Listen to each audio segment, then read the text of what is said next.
Good evening. Imagine going on vacation and while you're away, finding out your house has been demolished by mistake. That's what happened to a Mississauga man and his family who say they have been waiting years for compensation. John Woodward is standing on the street where it all happened. John, what can you tell us?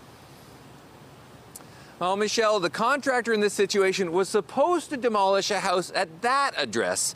Instead, what happened is they demolished a house at this address across the street. And you can imagine the homeowners were pretty upset. So this whole portion had gone.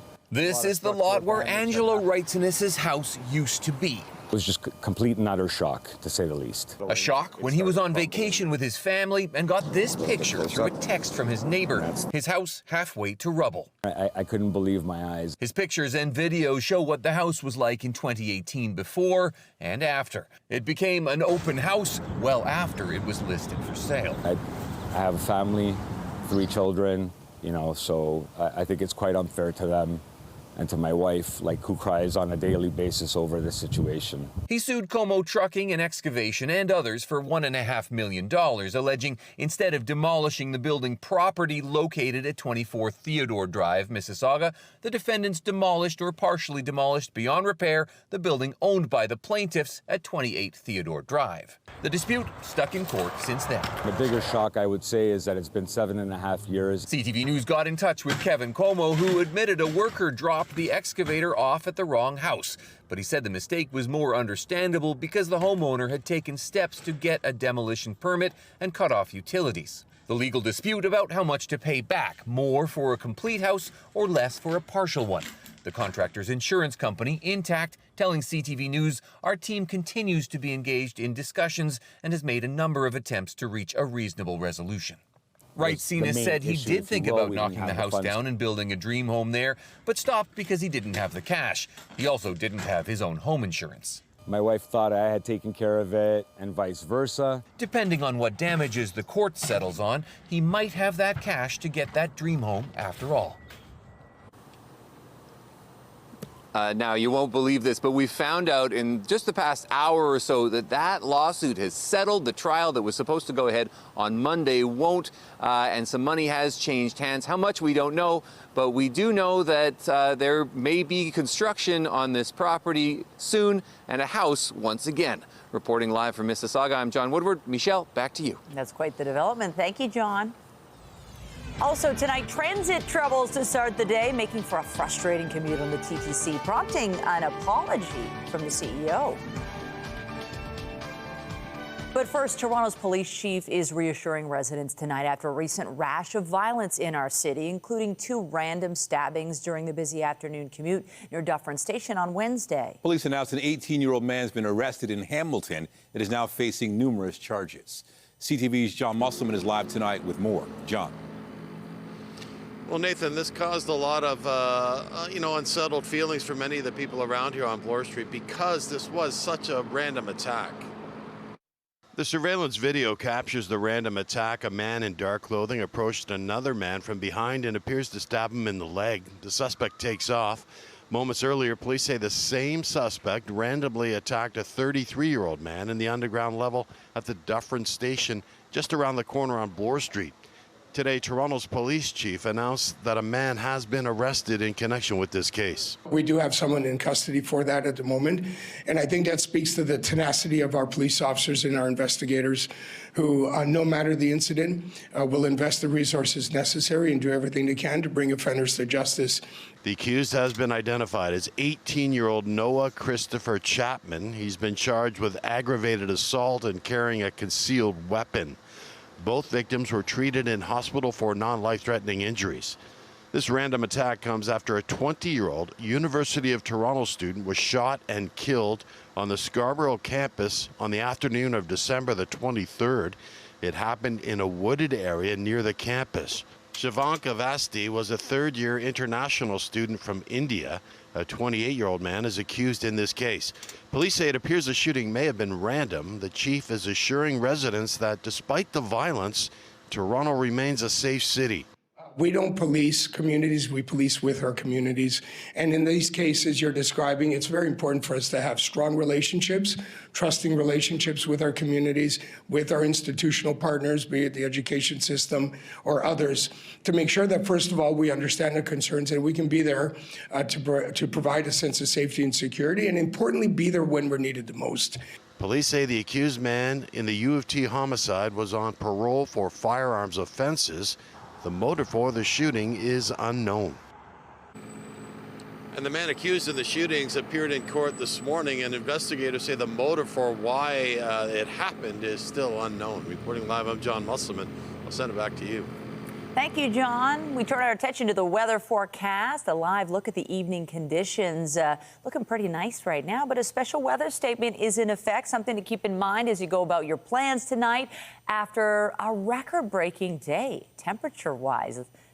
Lindsay Morrison is here with a look at the current conditions, and that warm temperature is dropping. Yeah, Michelle, we didn't just break a temperature record today, we smashed it. We had to surpass 11.6 degrees. We made it to just shy of 15 here in the city of Toronto, but it's 10 degrees cooler now, 5 at this hour. Downtown Toronto was very warm as well. Sarnia looks like the big winner at 16 degrees this afternoon. Part of the reason for the warm-up, some very strong winds. As mentioned, we're still under a special weather statement. Wind warnings are starting to shrink in parts of Ontario, too. Gusts right now are around 60 kilometers per hour, but they've been closer to 80K here locally. The showers are moving out. It's looking like a pretty dry overnight, but it will get cooler still. And tomorrow, once again, we're talking about the possibility of rain or snow. We'll take you through the weekend forecast coming up. For now, Nathan, I'll send it over to you. Thank you, Lindsay. The head of the TTC is apologizing after another morning of transit delays. I was traveling for a job interview and I actually ended up being late. It's just very time consuming because you don't know what's going to happen. There's so many people getting on and off on the subway station. It's not fun. The morning commute was snarled as service was suspended between Finch and Shepherd Yonge Station for hours. On Line 2, a separate issue halted trains between Broadview and Woodbine stations. In a statement on X, TTC CEO Mandeep Lally apologized for what he calls infrastructure-related issues, saying in part, "When I joined the TTC 6 months ago, I committed to improving service reliability. While I'm proud of the progress we've made, including better maintenance practices and reducing slow zones, I know there's more work ahead. We have a strong foundation upon which to build, and dedicated staff focus on keeping our system safe and in good repair. It's critical that we learn from these disruptions and take every step to prevent them from happening again." Well, the Premier said this week the long-awaited Eglinton Crosstown may open early next month. But those who've been waiting on the service for years now say they're not so sure that will be the case. CTV's Mike Walker reports. With empty LRTs traveling across Eglinton and major testing complete, the long-sought answer to the Crosstown's opening now appears to be next month. It will be a miracle, but it will be a blessing. Again, we'll be happy. I'm confident it's going to get going early in February. Premier Doug Ford made that revelation at an unrelated press conference, but stopped short of a date. They're doing their very best, but thank God we're getting this thing going. It's been a nightmare. I'm the first to admit it. Construction on the 19-kilometer line started 15 years ago. It was supposed to open in 2020, but has been plagued with delays, lawsuits, and safety issues. Transit riders in Scarborough are skeptical. Just because in the past, people made promises and, they projected that something's going to happen, but in reality, it never happens that way. I'm still doubting it. Why is that? Because it has been here forever, non-opening. But Janin is more optimistic. I trust the process. He will rely on the new transit line to travel across the city for work. It's making my journey very less and frequently, that's why. Because I don't have to face any traffic in the busy hours. Metrolinx handed operational control of the line over to the TTC last year. A TTC spokesperson didn't confirm a February opening date, but told CTV News the TTC and Metrolinx continue to work toward a safe and reliable opening as soon as possible. For business owners on Eglinton West, I'm skeptical right now. All the delays. Willer has owned a barber and tailor shop in Little Jamaica for 20 years. He had to relocate at the height of the LRT's construction and says business still hasn't rebounded. terribly impact. No money, living day by day. With his shop steps away from the new Oakwood station, he's hopeful when the line does open, it will bring new business to the community. Well, there's a lot of new business coming in. Hope things gonna be better soon, but they're waiting for the subway to open. The mayor has previously stated an update on the Crosstown is expected at the end of this month. The decision on its opening ultimately lies with the TTC. Mike Walker, CTV News.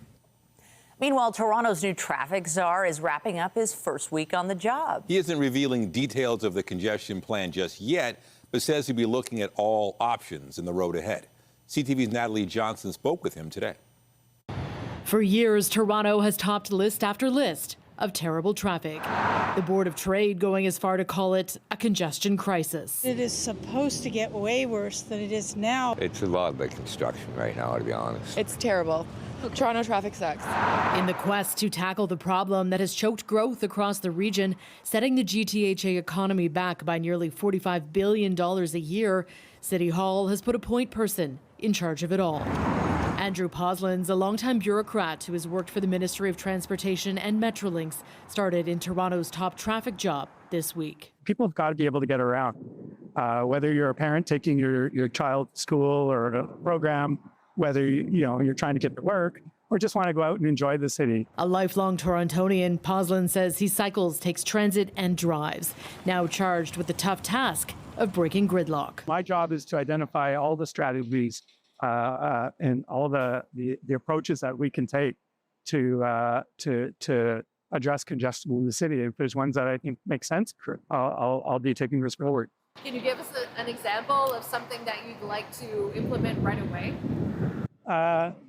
Congestion has a lot of drivers to it. A lot of things impact congestion. It means there are a lot of solutions, a lot of opportunities to look at different tools. I think with a little bit more time in my role, I'll be able to speak more specifically to what those might be.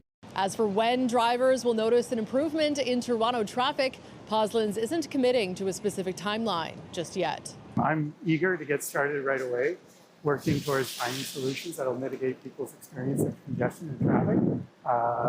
I'll be looking, as I said, across different departments and agencies and what their construction is, and I'm looking to try and get out around the city and see as much as I can as possible. He has a plan to ease congestion, and he's coordinating the construction.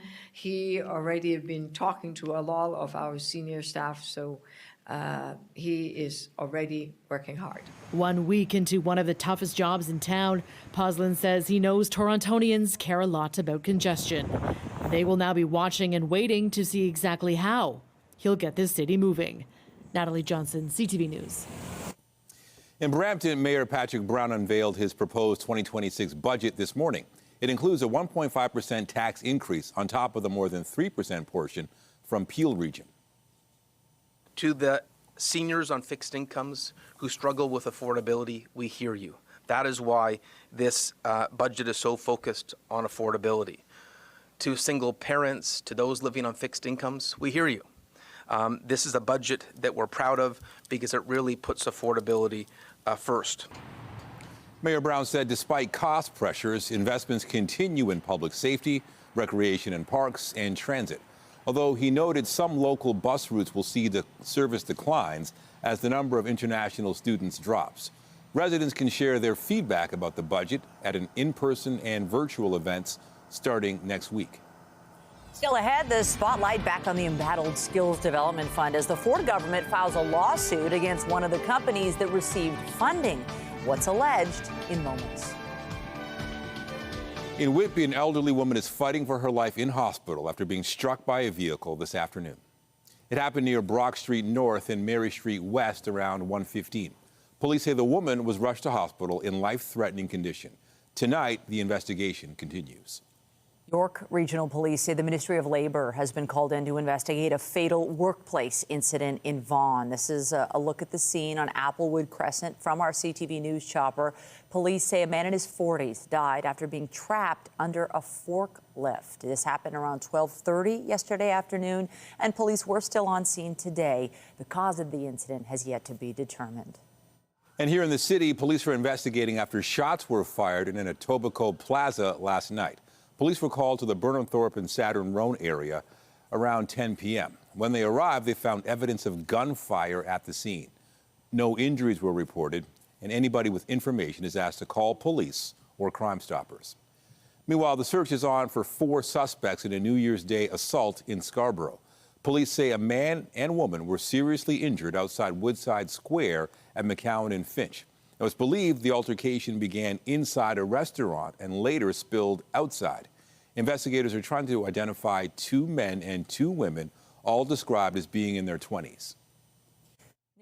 500 people are set to be relocated from a remote First Nation in Northern Ontario. Indigenous Services Canada says the move was triggered by failures in the community's water supply and sewage systems. The agency says the Kashechewan First Nation evacuees will be taken to Timmins and Kapuskasing. They say sewage is creeping into people's homes and contaminating fresh water systems. The executive director of the First Nation says the overall response from high levels of government has been lacking. The province has said it's working with the feds, First Nation and local leadership to support the safe evacuation of residents.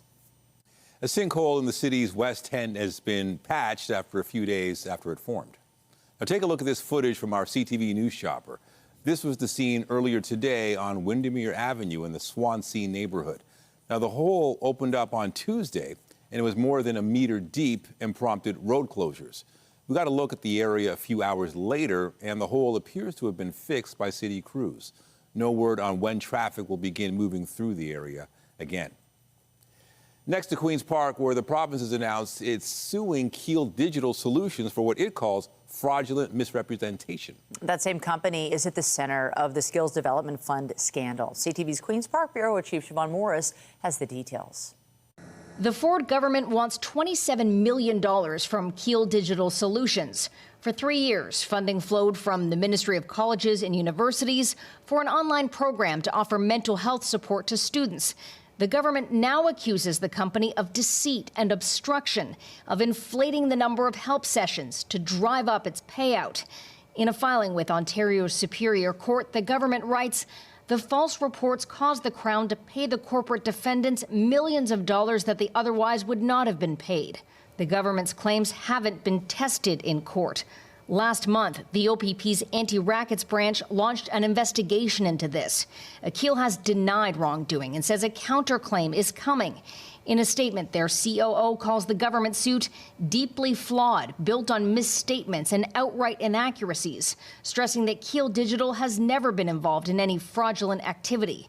And they fully expect the government to be compelled to retract its claims, apologize, and answer for the recklessness and malice that drove this case. This suit puts the spotlight back on the Minister of Labour and the $2.5 billion Skills Development Fund. Speaker, we don't need anyone on this side of the House to tell us to support our first responders, to support their training, to support their mental health. Puccini's admitted to boosting Keel's low-scoring application for cash. The suit makes clear the money went out the door after a deep dive into the company's billing had begun. It doesn't make a lot of sense for one ministry to issue or to launch an audit into a company and then for another ministry to give them $7 million. That's either incompetence or corruption. Puccini's rinkside outing and a trip to Paris to spend time with Keel-connected friends have been under scrutiny.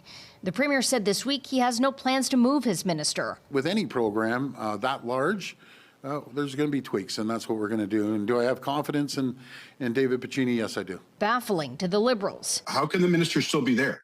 The minister's still there because the Premier is actively engaged, and his government, in covering this up. Puccini is under investigation by Ontario's Integrity Commissioner, checking if he broke any ethics rules in awarding taxpayer funds. At Queen's Park, Siobhan Morris, CTV News. Overseas in Iran, at least 62 people have been killed in the protests that began last month over the country's ailing economy. Activists say more than 2,300 others have been detained. Today, European leaders urged Iran to let citizens demonstrate without reprisal. Tehran is signaling security forces will crack down on the protesters. U.S. President Donald Trump has repeatedly pledged to strike Iran if protesters are killed. The ruling theocracy has cut access to the internet and international telephone calls. Local authorities in Minneapolis are calling for a thorough and fair investigation following the fatal shooting of a woman this week by an immigration and customs enforcement officer.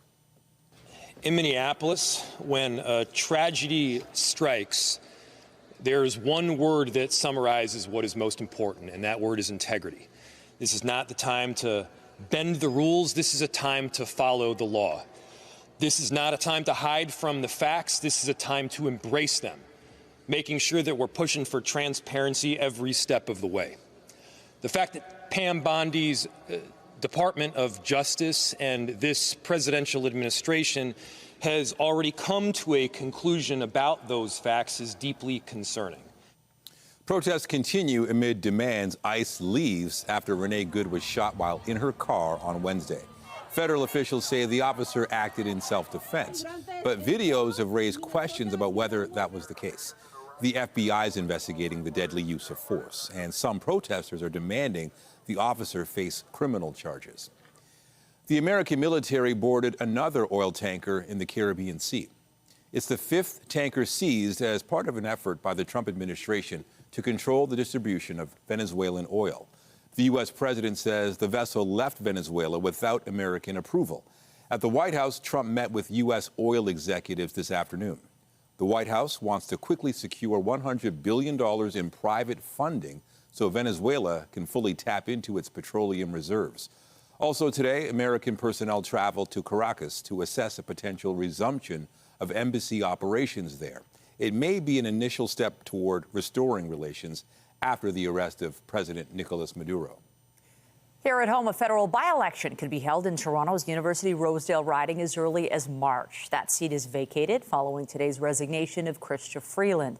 The former finance minister has represented the constituency for more than a decade. It is considered a safe seat for her party, but Freeland's departure from caucus will leave the Liberals 2 seats short of a majority government. She is taking on a new role as an unpaid economic advisor for the Ukrainian government.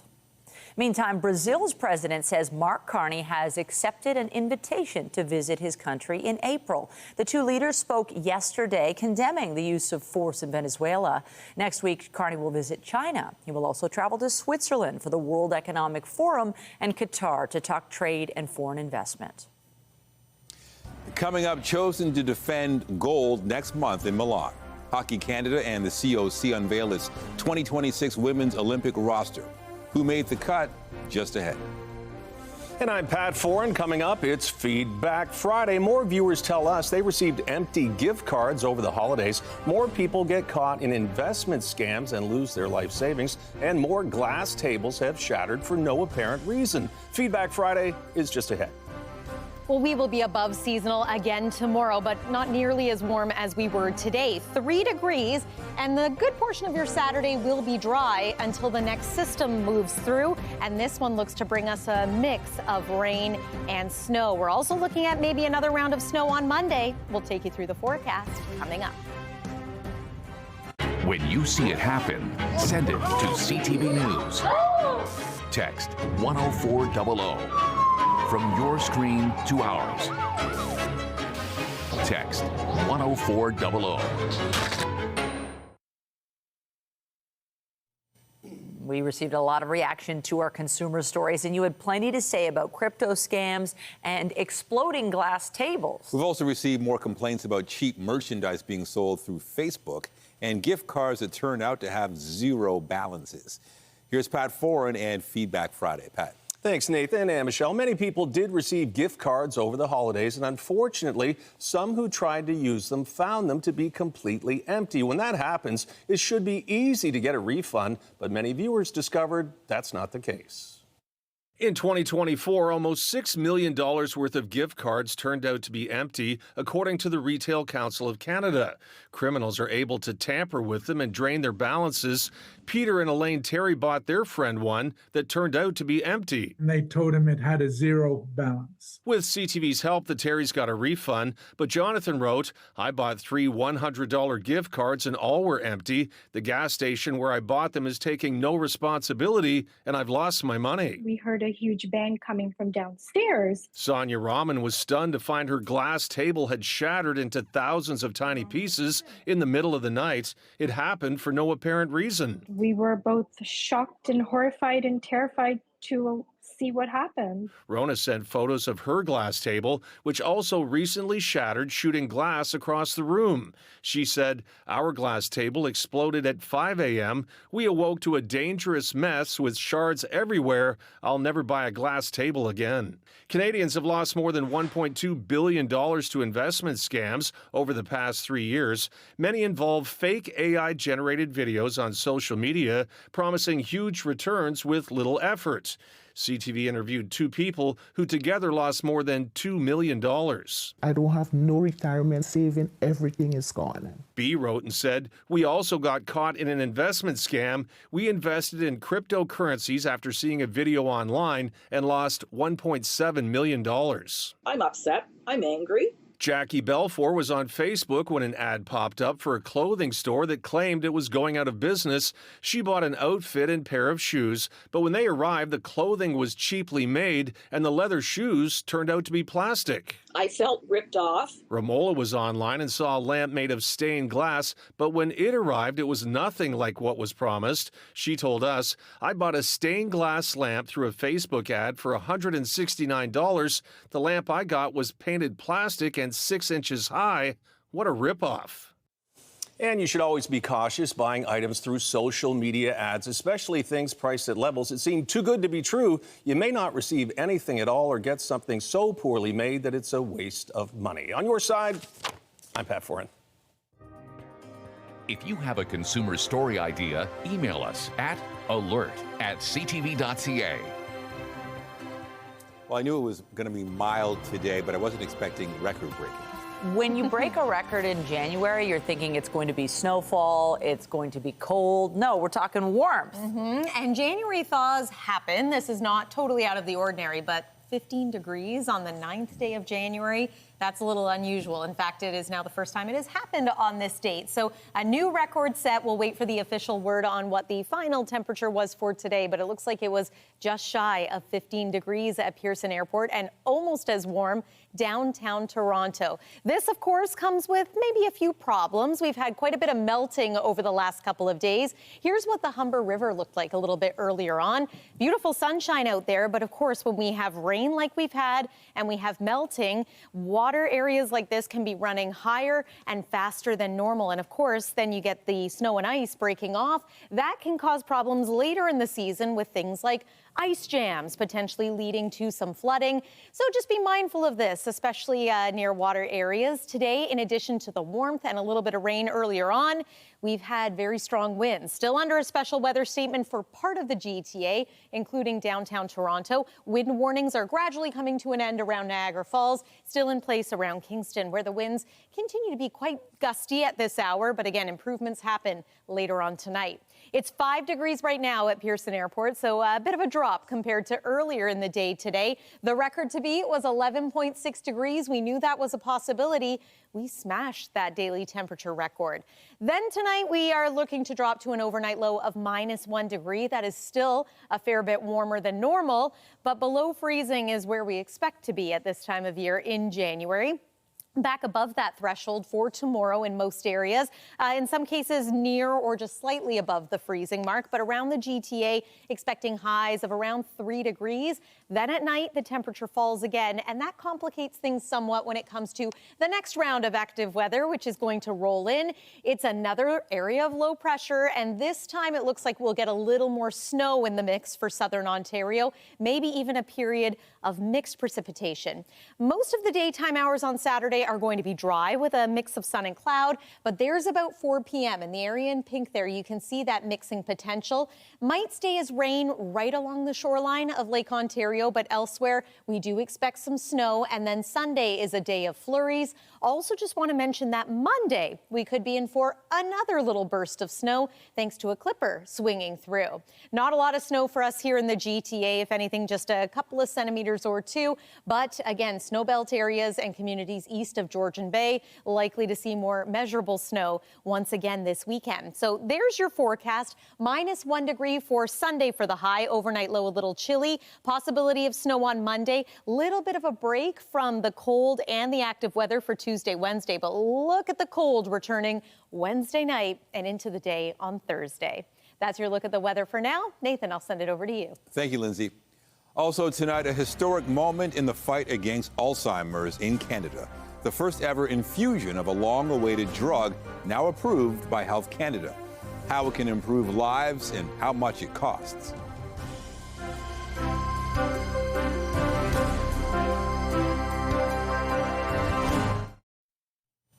The intense rise of flu cases in Canada this season has put a major strain on emergency rooms. But today, a positive sign. The number of new cases appears to be falling. CTV's Abigail Beeman reports.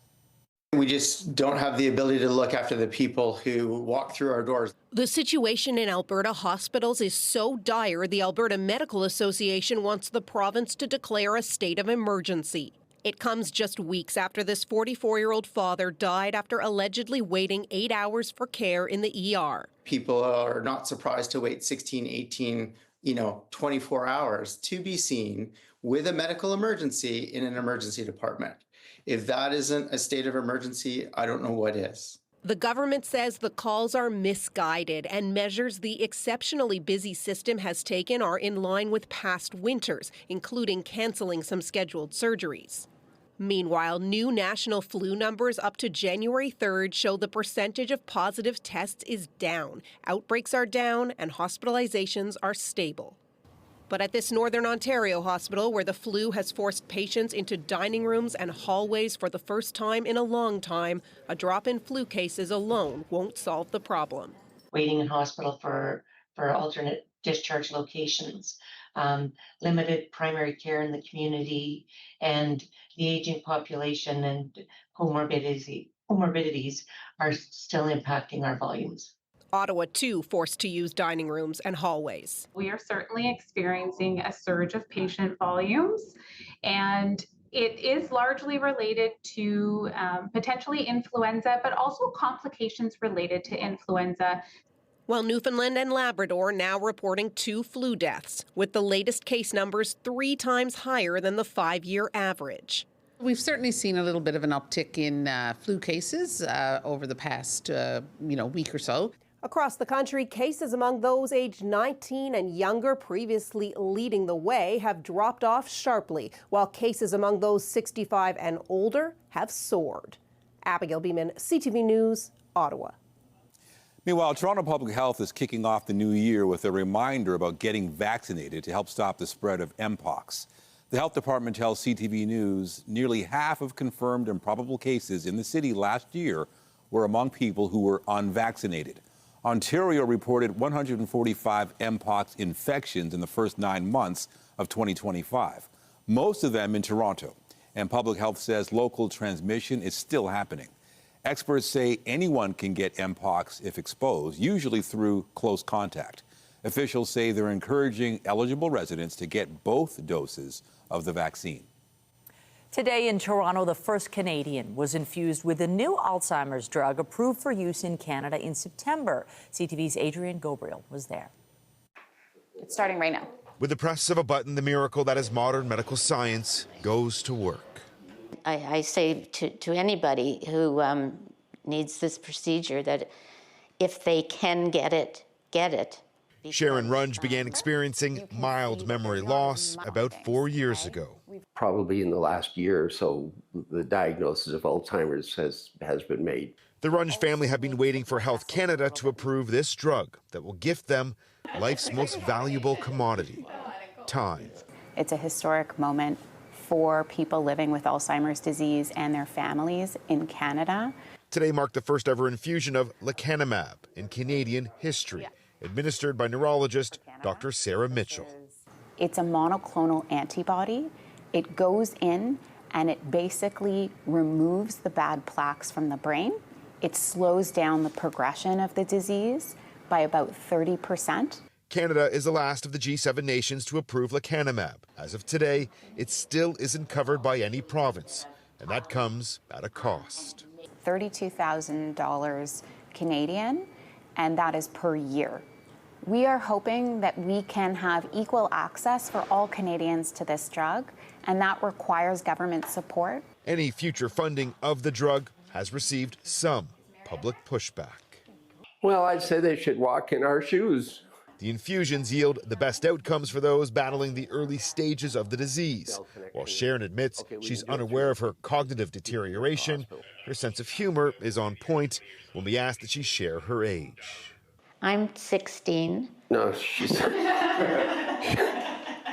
the love that she has for her children, as well as her husband Dallard, remains as present as ever. I am so fortunate to have met him. He's the most important thing in my life.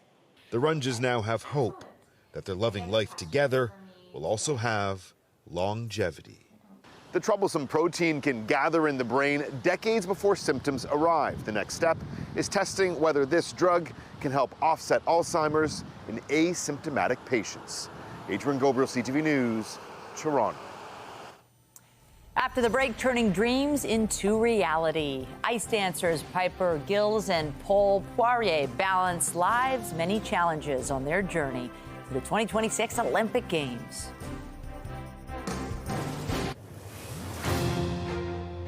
I'm John Venabali Rao. Tonight on CTV National News, the financial obstacles in the quest for gold. I think that's something that we're always fighting for as athletes, to make sure that we're supported. What Canada's Olympians say they need to bring home glory. Tonight on CTV National News and ctvnews.ca.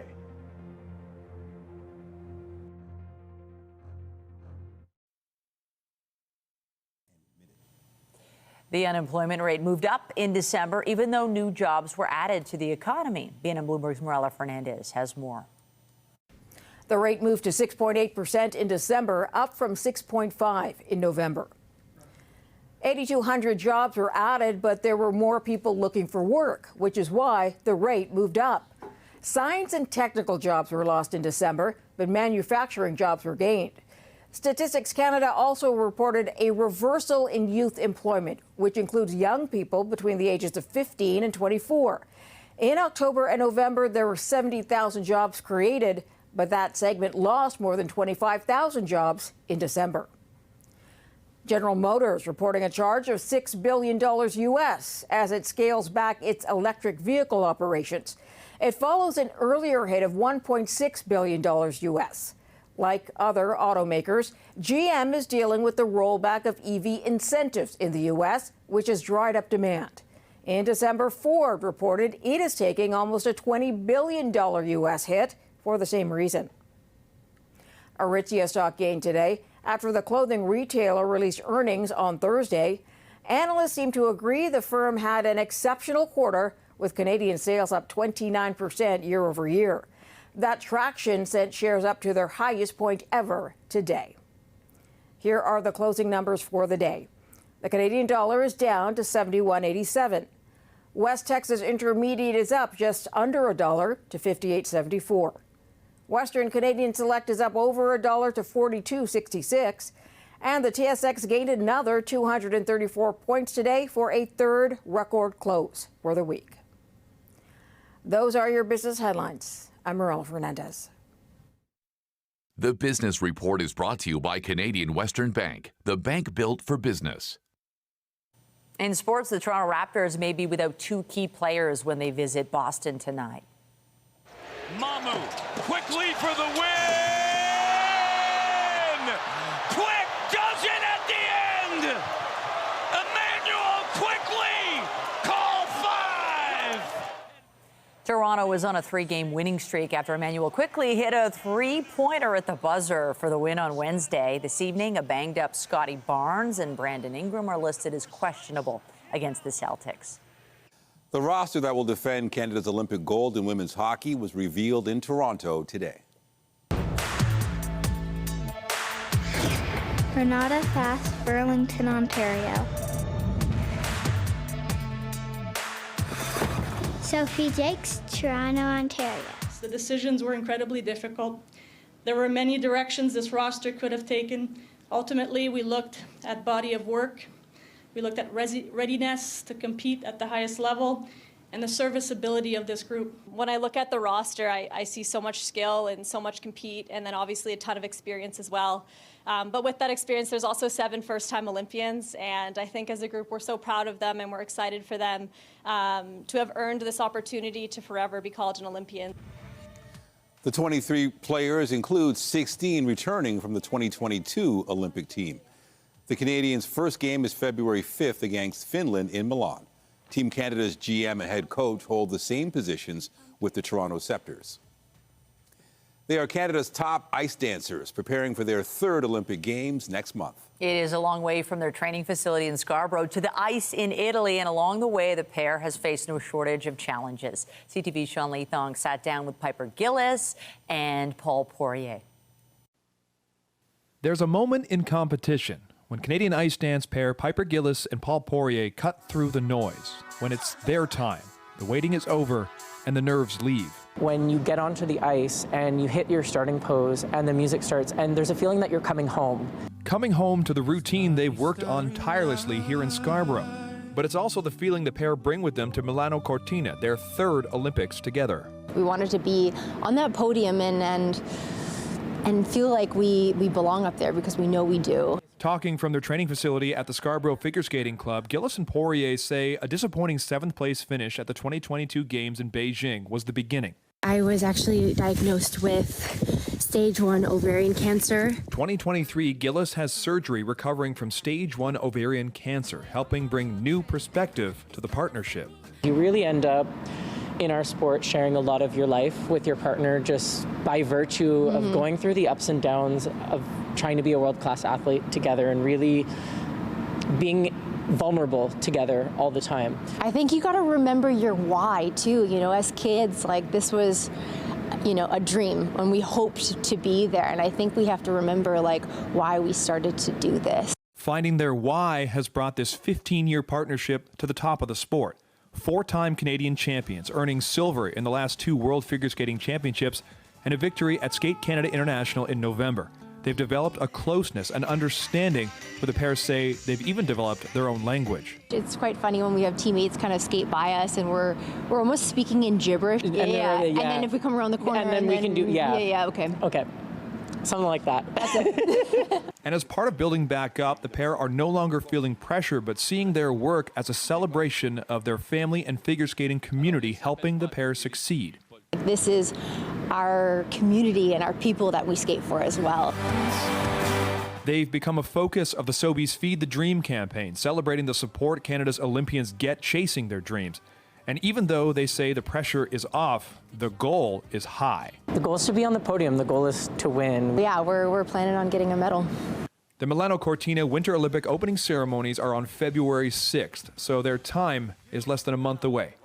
Sean Thong, CTV News. Ooh, can't wait to watch them work. Just ahead, Old MacDonald had a rink, but not where you might think. We pay a visit to an Ontario barn outfitted with its own ice pad up in a loft. Get Toronto's top stories, breaking news alerts, and watch live. Download the CTV News app. Building a backyard rink is a Canadian tradition, but a Perth man is taking it to another level. He's built an indoor ice rink in the 2nd-story loft of his barn. CTV's Peter Sperling has the story. It's not your typical homemade ice rink. John Ryan built this in the 2nd-story loft of his Perth, Ontario barn. If you know me, I'm a pack rat and the first floor is full. There's no room. That's right. Ground floor is for storage. Upstairs for fun. It's fun and it's helpful. Keep the stick tight against your skate. Originally built for his children years ago. Now his grandchildren get to enjoy skating close to home. Like mostly every day, like when I come home from school. Because when I'm bored, I can just come here. Do you have fun here? It's great for the kids. They're able to come and skate at Nana and Papa's anytime they want. It helps them practice their skills for hockey. He says the structure is sturdy, designed to hold the weight of bales of hay. He tried the traditional outdoor rink first, but that wasn't his thing. Laziness. I'm tired of packing the snow down and watering stuff like this. This, once you've got it in, my son and I think 4 hours, we had it ready to go. Throw the hose in it and walk away. Of course, he added boards, lights, Taylor, are you ready for some more hockey? and a staircase to make getting up and down easier. Ryan's been doing this for 16 years now, and even though it is indoors, it's still very weather dependent. You take the pucks and the nets off and let it puddle up. Once she gets hard, she's good to go again. With hopefully many seasons to look forward to. Well, my grandkids now live behind me, and my son has got a baby on the way, so we'll be doing it till we can't do it no more. Peter Sperling, CTV News, Perth.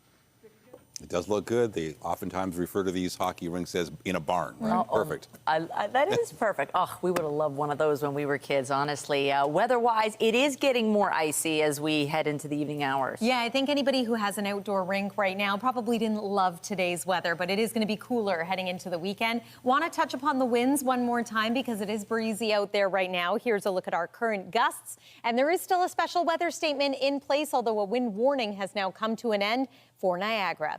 Tomorrow's high is expected to be about 3 degrees, but a reminder, we are looking at some active weather for late Saturday afternoon and into Sunday. Rain for some, snow for others, flurries certainly on Sunday, and then perhaps another round of snow as we make our way into the day on Monday. Michelle and Nathan. Thank you, Lindsay. That's it for us, but be sure to join Heather Butts tonight at 11 for CTV National News, followed by Zoraida Allman with your next local newscast at 11:30. Meantime, our coverage continues anytime on CP24 and at ctvnewstoronto.ca. For Lindsay Morrison and the whole team here at CTV News, thanks for watching and have a great weekend.